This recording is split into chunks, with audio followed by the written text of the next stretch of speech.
प्यार का डर उसके लिए कोई भावनात्मक या रूमानी अवधारणा नहीं थी। यह उसके भीतर जड़े जमा चुका एक व्यवहार था, जिसे उसने वर्षों में सीखा, तराशा और अपनी आत्मा के चारों ओर एक कवच की तरह बांध लिया था। पहले वह खुली थी, विश्वास करने वाली, उन कहानियों पर यकीन रखने वाली, जहां कोई आता है और सब कुछ बेहतर कर देता है। लेकिन वक्त ने और कुछ लोगों ने धीरे धीरे उसके भीतर से वह मासूम यकीन निकाल लिया और उसकी जगह एक थका देने वाला सतर्कपन भर दिया था, जहां हर मुस्कान के पीछे कोई इरादा दिखता था, हर तारीफ एक तीर की तरह लगती थी और हर नज़दीकी किसी संभावित अंत की शुरुआत जैसी लगती थी। उसने धीरे धीरे, लेकिन पूरी तरह से, यह स्वीकार कर लिया था कि प्यार कोई सुरक्षित जगह नहीं है। वह जानती थी कि सामने वाला चाहे कितना भी अच्छा लगे, चाहे सब कुछ धीरे और सच्चे भावों से शुरू हो, अंत में किसी न किसी मोड़ पर कोई एक चीज टूटती जरूर है, भरोसा, भाषा, तालमेल या सबसे बुरा, खुद को महसूस करने की क्षमता। और इसलिए उसने बस तय कर लिया था कि वह किसी को पास नहीं आने देगी, न इसलिए कि वो घृणा करती है, बल्कि इसलिए कि उसे अब खुद को समेटते हुए थकान होती है। ऐसे में जब वह उसकी जिंदगी में आया, तो न कोई प्रस्ताव था, न कोई कोशिश। वह न आगे बढ़ा, न कोई दावे किए। उसने मुस्कुराकर बात शुरू की, लेकिन आंखों में कोई मांग नहीं थी। उसके शब्दों में गर्माहट थी, लेकिन कोई मांग नहीं। वो बात करता था ऐसे जैसे बस एक साथी की तरह, न कोई बारीक संकेत, न कोई अधूरी उम्मीद। और यही बात सबसे पहले उसे भीतर से हिला गई, क्योंकि उसने अब तक जितने भी लोगों से मिलना सीखा था, वहां हर रिश्ते में एक सूक्ष्म लेनदेन छिपा होता था कि अगर मैं तुम्हारा सच्चा साथ दूं, तो बदले में क्या पाऊंगा। लेकिन यह आदमी कुछ भी नहीं मांगता था। वो पहले पहल इससे और सतर्क हो गई। उसे लगा कि कोई भी जो इतना शांत हो, इतना सहज, इतना कम मांगने वाला हो, जरूर कुछ छिपा रहा है। लेकिन हफ्ते बीते, बातचीत चलती रही, वह आता जाता रहा, लेकिन उसकी उस खामोश उपस्थिति में कभी कोई परिवर्तन नहीं आया, न ज्यादा नजदीकी की कोशिश, न भावनात्मक दबाव, न किसी अनकहे रिश्ते की अपेक्षा। बस साथ था, एक ऐसा साथ जिसे नाम देने की जरूरत नहीं थी। और धीरे धीरे उसके भीतर की आवाज, जो हर बार कहती थी कि यह भी बस थोड़ा वक्त है, फिर सब बदल जाएगा, शांत होने लगी। वो कोई निष्कर्ष नहीं निकाल रही थी। उसे अब भी यकीन नहीं था कि वह इस आदमी को कभी अपना कह पाएगी। लेकिन पहली बार, बहुत लंबे वक्त बाद, वह खुद को खुला महसूस करने लगी थी। डर थोड़ा कम हुआ था। उम्मीद अभी नहीं थी, लेकिन भय उतना तेज नहीं था। और यही बदलाव, जितना छोटा दिखता था बाहर से, उतना ही गहरा था उसके भीतर। वो नहीं जानती थी कि कौन सा पल वह था जिसने सब बदल दिया। कोई एक दिन, कोई एक बात, कोई एक नज़र, ऐसा कुछ नहीं था जिसे वो भविष्य में याद कर सके और कह सके, यहाँ से शुरुआत हुई थी। नहीं, वो एक धीमा सा झुकाव था, एक शांत, लेकिन लगातार होने वाली आंतरिक शिफ्टिंग। जहाँ पहले सिर्फ सतर्कता और थकान थी, वहाँ अब एक मुलायम सी जिज्ञासा आने लगी थी, एक धीमा सा स्वीकार कि शायद ये आदमी वैसा नहीं है जैसा वो हर किसी को मानने लगी थी। और यह सोचते हुए भी, उसके भीतर की आधी आवाज हमेशा उसे चेतावनी देती रहती, याद रख, जो दिखता है वो अक्सर नहीं होता।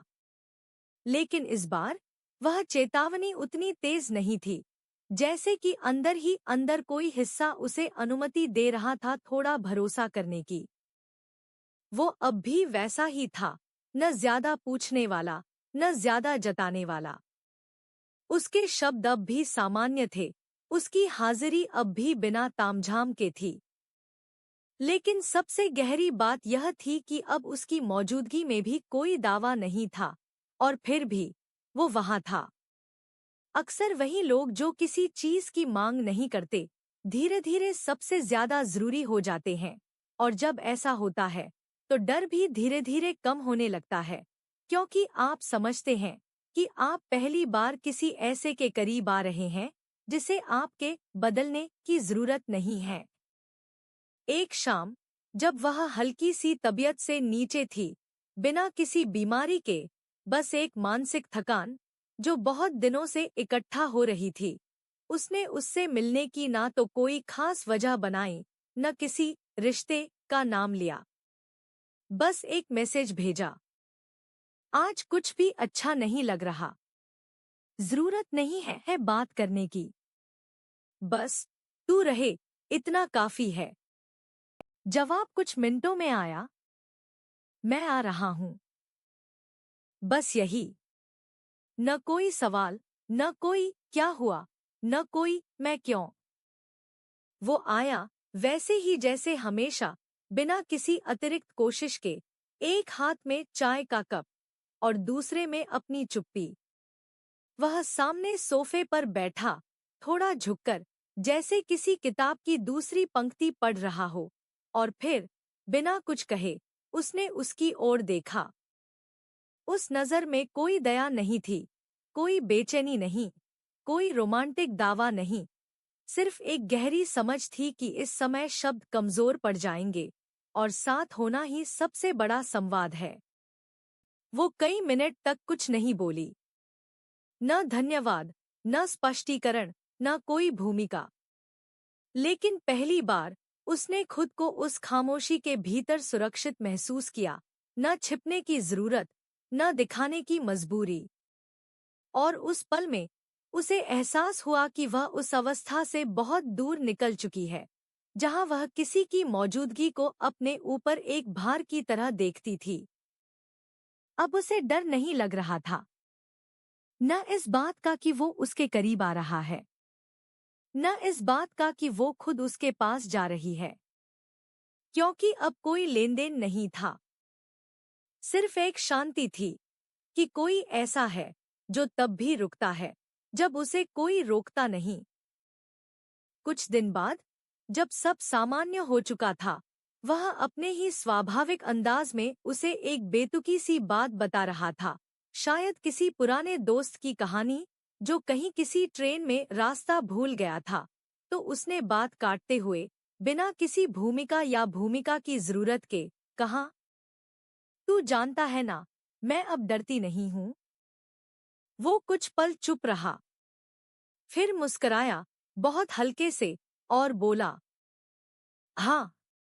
और यही सबसे बड़ी बात है। उस दिन उन्होंने कोई वादा नहीं किया, कोई रिश्ता नाम से नहीं जोड़ा, कोई फोटो नहीं ली, कोई प्लान नहीं बनाया। लेकिन जो हुआ, वो सब कुछ था। वो डर जो उसने वर्षों से अपने भीतर पाल रखा था, किसी के पास आने का, खुद को दिखाने का, अपने खाली हिस्सों को किसी के सामने रखने का, वो अब सिर्फ एक पुरानी आदत बन गया था। क्योंकि कोई था जो न बदले की उम्मीद रखता था, न परिभाषा चाहता था, बस साथ देता था। कभी कभी प्यार चीख कर नहीं आता, वो बस किसी ऐसे के रूप में आता है जो कुछ नहीं मांगता, जो तुम्हारे सबसे शांत, सबसे थके, सबसे सच्चे रूप को बस चुपचाप अपनाता है, बिना बदले की इच्छा के। और तब डर मिटता नहीं, वो धीरे धीरे अपना असर खो देता है।